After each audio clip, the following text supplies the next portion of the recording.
ગુજરાત પ્રેસમાં આપનું સ્વાગત છે। સમાચાર આવી રહ્યા છે કે નડિયાદમાં રહેતા એક પાટીદાર પરિવારે પોતાના એકના એક પુત્રના લગ્ન વૈદિક મંત્રોચ્ચારની સાથે અલગ જ રીતે કર્યા। આજકાલ ડેસ્ટિનેશન વેડિંગની થીમ ચાલી રહી છે, ત્યારે જરૂરિયાતમંદોને મદદરૂપ થાય તેવી થીમ સાથે મારા પુત્રના લગ્ન કર્યા છે। આ શબ્દો છે એ પાટીદાર પરિવારના મોભીના, કે જેઓએ પોતાના એકના એક લાડકવાયા દીકરાના લગ્ન અનોખી રીતે કર્યા છે।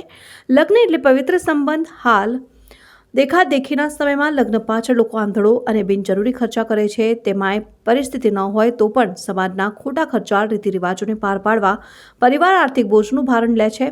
આવા સમયમાં નડિયાદમાં રહેતા એક પાટીદાર પરિવારે પોતાના એકના એક પુત્રના લગ્ન વૈદિક મંત્રોચ્ચારની સાથે અલગ રીતે કર્યા છે। એટલું જ નહીં, પણ લગ્નમાં 25% બિનજરૂરી ખર્ચ ઘટાડીને આ ખર્ચને વૃદ્ધાશ્રમમાં રહેતા લોકોના સ્વાસ્થ્ય પાછળ કર્યા છે। લગ્નના બીજા દિવસે અલગ અલગ 3 વૃદ્ધાશ્રમના 90 વૃદ્ધાવસ્થાએ પહોંચેલા વયોવૃદ્ધોને એક જગ્યાએ એકઠા કરીને મેગા મેડિકલ કેમ્પ યોજાયો હતો અને તેમના જરૂરી રિપોર્ટ પણ તબીબોની ટીમ દ્વારા કાઢવામાં આવ્યા હતા અને આ તમામ સેવા નિઃશુલ્ક કરી આપવામાં આવી છે।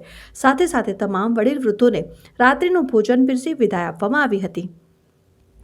નડિયાદમાં વીકેવી રોડ ઉપર આવેલ અંતરા એપાર્ટમેન્ટમાં સી 501માં રહેતા અને નિવૃત્તિમય જીવન ગુજારતા 59 વર્ષીય જીતેન્દ્ર એસ પટેલ અને રીટાબેન પટેલનો એકનો એક 28 વર્ષીય પુત્ર જયદીપના લગ્ન યાદગાર રહે અને અન્યને પ્રેરણા મળે તે રીતે કરાયા। 13 ફેબ્રુઆરીના રોજ વસંત પંચમીના દિવસે જયદીપ અને આશકા લગ્નના બંધનમાં બંધાયા। વડોદરા ખાતે આવેલ એક ખાનગી બેન્ક્વેટ હોલમાં શાસ્ત્રોક્ત અને વૈદિક મંત્રોચ્ચાર સાથે આ યુગલે લગ્ન કર્યા અને પરિવાર દ્વારા લગ્નમાં 25% ખર્ચ ઘટાડીને ખર્ચ વૃદ્ધાશ્રમમાં રહેતા નિરાધાર, તરછોડાયેલા અને એકલવાયુ જીવન ગાળતા વૃદ્ધોના સ્વાસ્થ્ય પાછળ કર્યો। જેમાં નડિયાદ પેજ રોડ સ્થિત આવેલા 3 વૃદ્ધાશ્રમના અંદાજિત 90થી વધારે બાદ દાદાને આમંત્રણ આપીને બોલાવવામાં આવ્યા છે।